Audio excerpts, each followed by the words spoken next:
Alright. And yung iba naman sa inyo guys, eto meron kayong inaantay or may paparating na magandang opportunities malayo, parang mula sa malayo guys 'no. So, puwedeng mga opportunities sa abroad, opportunities sa ibang lugar.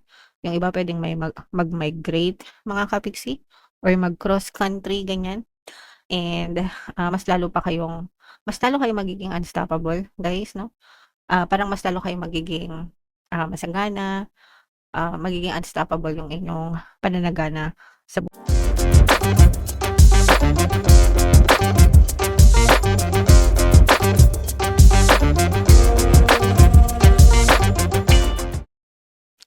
Hello guys, hello Cancer, welcome back to Pinoy Pixie Tarot.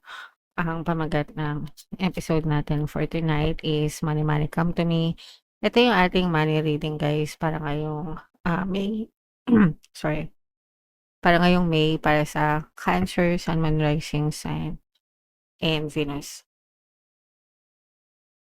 So, unahin natin tong deck na to guys. Ito yung money manifesting technique para sa inyo. Meron tayong indulge mga kapiksi. Buy yourself a treat each week, even if it's very modest. Enjoy it as though it were the greatest gift you have ever received. The universe will then provide many more gifts for you to enjoy. So, ito guys, ibig sabihin nito, i-treat nyo, no, yung sarili nyo, mga kapiksi, yung mga nakikita natin na mga posts sa social media, sinasabi nila na deserve ko naman 'to. Totoo 'yun guys 'no, totoo 'yun. So, and ano pang, silbi, ng pera, ano pang silbi ng pagtatrabaho natin, ano pang silbi ng pagsisikap natin sa buhay, kung hindi naman natin siya, ma-e-enjoy. Although siyempre kailangan balanse rin, kailangan may control din, guys, kailangan, meron din kayong mga, limitation especially kung hindi naman tayo gano'n kayamanan, sa buhay mga kapiksi. Unless kagaya kayo ng mga korap, mga nipo babies, nipo wife, 'di ba, na gumagastos ng hindi nila pinaghirapan. Pero yeah, deserve niyo na i-treat yung, sarili niyo sa mga magagandang bagay mga kapiksi. So, depende kung anong trip niyo sa buhay. Yung iba weekly gumagastos, yung iba every payday 'no, yung iba naman iniipon, yung pera nila. So, um, kung anong trip niyo, yung iba pagkain, fine dining, yung iba mga gamit, yung iba naman mga bakasyon, 'di ba? So, yeah, kung anong peg niyo sa buhay mga kapiksi, ang importante kasi is ine-enjoy niyo. And the more na na-e-enjoy niyo siya, the more that the universe will give you more gifts for you to enjoy. And also at the same time, nakaka-motivate din siya para mas lalo pa kayong magsikap, sa buhay niyo, Cancer, okey? Alright, so yeah.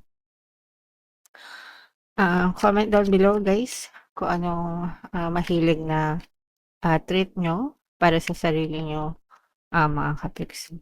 So, shuffle natin 'to guys, hanapin natin yung energy ng Cancer. Habang sina-shuffle ko 'to, panoorin niyo muna yung, video natin regarding sa ating paano mag-manifest ng abundance video course. Kapiksi, sawa ka na ba sa mga struggles at hirap sa buhay mo? Masipag ka ba at masikap sa buhay ngunit hindi ka pa rin umaasenso? Ilang beses ka na bang nag-attempt mag-negosyo at mag-invest pero palagi ka pa rin nalulugi? Sa pagkakataon na ito ay maaaring may subconscious beliefs ka na nagiging balakid sa iyong pag-unlad at pagyaman. Introducing, paano mag-manifest ng abundance video course. Dito ay matututunan mong ma-overcome ang mga balakid mo para tuluyan ka ng umunlad, umasenso, sumagana, maging matagumpay, successful at maswerte sa iyong kabuhayan, pera, trabaho, negosyo, salapi at kaperahan ng bonggang-bongga. Dali, mag-send na ng email sa pinoypixie@gmail.com at simulan na ang iyong pagyaman ngayon. Alright, so sa lahat ng gusto mag-avail ng course guys, meron tayong paano mag-manifest ng abundance video course, paano mawala ang third party, at magkaroon ng harmonious na relationship, paano pabalikin si ex or vice breakup. Sa mga interesado guys, mag-send lang kayo ng email sa pinoypixie@gmail.com. And sa mga naghahanap ng pampaswerte guys, meron tayong money shaker jars. Super effective na pampaswerte mga kapiksi, no? At saka ito. So sa lahat ng gusto mag-avail, ito yung WhatsApp number ko, chat niyo lang ako dyan.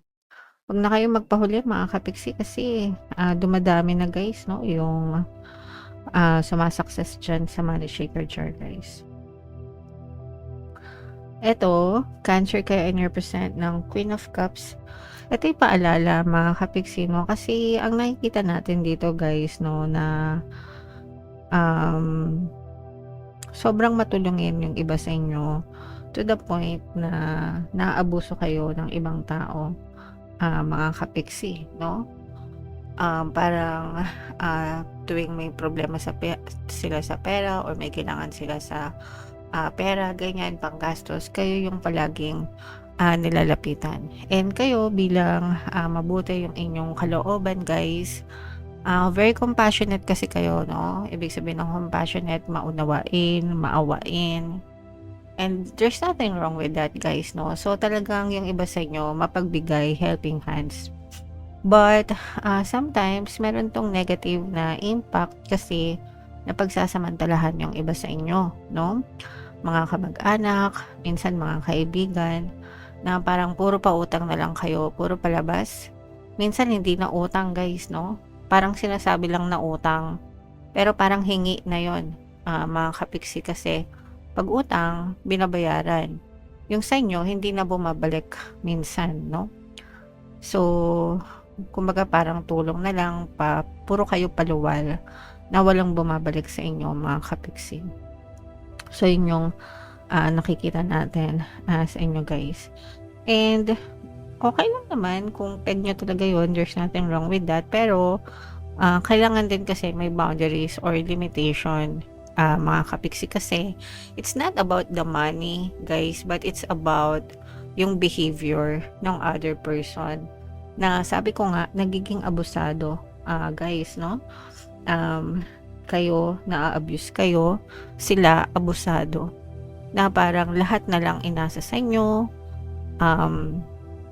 hindi na, alam mo yun, naiintindihan nyo ba yung ibig ko sabihin? May mga ganong tao na alam nila na palagi silang may maaasahan. And yung iba, hindi naman siya sa pang-emergency talaga ginagamit. Okay lang sana kung pang-emergency. Pero yung iba, parang sa mga luho lang, kapritsyo, sugal, ganyan. So, hindi tama yon guys, no? So, yun yung nakikita natin dito. Yun yung nagiging problema ng iba sa inyo mga kapiksi. You tend to give, but you tend to give too much without filtering. So, excuse me. So, matuto rin kayo mag-filter ng mga taong tinutulungan nyo guys. Okay? Alright. And yung iba naman sa inyo guys, ito meron kayong inaantay or may paparating na magandang opportunities malayo, parang mula sa malayo guys, no? So pwedeng mga opportunities sa abroad, opportunities sa ibang lugar. Yung iba pwedeng may mag-migrate mga kapiksi, or mag-cross country, ganyan. And mas lalo kayong magiging unstoppable guys, no? Parang mas lalo kayong magiging masagana, magiging unstoppable yung inyong pananagana sa buhay. Maaaring meron ding tumulong sa'yo from the past guys, no? Ibig sabihin, dating kakilala,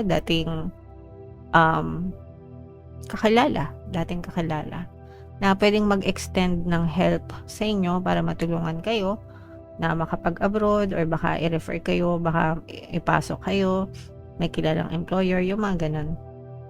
So, it's a big help para sa inyo mga kapiksi. So maganda yan dun sa mga magre-resonate ito mostly guys dun sa mga kapiksi natin na nag-abroad or may balak mag-abroad mga kapiksi. So what else guys, tingnan pa natin. Eto guys, nagfo-flourish yung inyong mga negosyo sa mga kapiksi natin ito na mga negosyante. At saka yung iba sa inyo guys, nakakabawi yung mga negosyo nyo, kung kayo ay nagkaroon ng failed business mga kapiksi, ito'y hindi nyo binitawan guys, kahit na medyo lugi kayo dati or abonado pa, kasi minsan may mga ganun, no? abonado pa, lugi pa yung negosyo pero, pinaglaban niyo, hindi niyo 'to pinabayaan and ngayon unti-unti na siyang nagfo-flourish mga kapiksi. So 'pag sinabi nating nagfo-flourish, namumulaklak 'no, dahil sa pag-aaruga niyo, dahil hindi niyo binitawan, dahil inalagaan niyo. So maghihilom, mafi-fix, parang na-fix na nga, eh, 'no, yung mga failure niyo sa negosyo.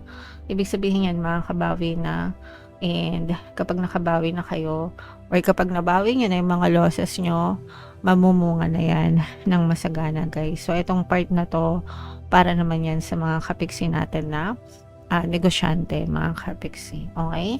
So ito guys, i-mind niyo na yan, pamumulaklak ng negosyo, pagfo-flourish ng negosyo, itong magagandang balita, sa paglabas 'no, especially sa paglabas ng bansa guys, nandiyan maganda yang opportunity na yan para sa inyo Cancer. So comment down below if at saka guys yung mga nag-a-apply pala ng mga international, kung international yung client nyo, let's say mga freelancers kayo or mga VA kayo na nagpo-provide or nagki-cater ng service sa mga international clients. Yan, makikita natin na magiging prosperous din kayo mga kapiksi. So i-mind nyo na yan sa comment section guys. So ito yung additional message sa inyo guys. Most people are just trying to survive, no? Sabi nila, 'di ba, ito yung mga pinopost sa SOCMED. Akala nila kapag nagkatrabaho ka, magkakapera ka na, yayaman ka na, 'di ba? Yun pala, enough lang yung sahod mo para makasurvive.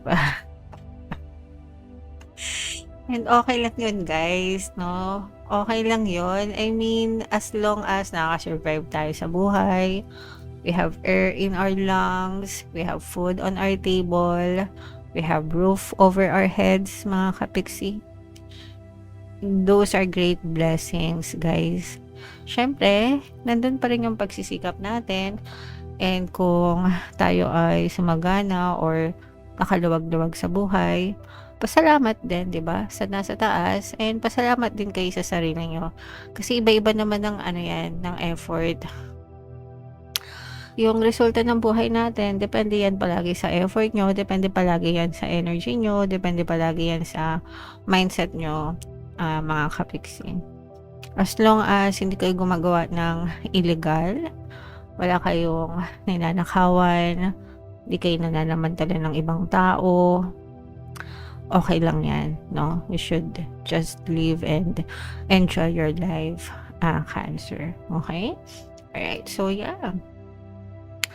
Comment down below, guys, if feeling nyo naka-resonate kayo dyan, mga kapiksi, and lahat ng mga magaganda guys, i-mind nyo na sa comment section.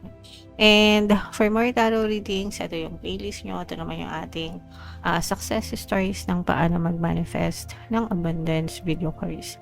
Panoorin nyo itong video natin guys about money shaker jars. Thank you for liking, sharing, and subscribing. See you next time. I love you all. Have a nice day. Bye-bye.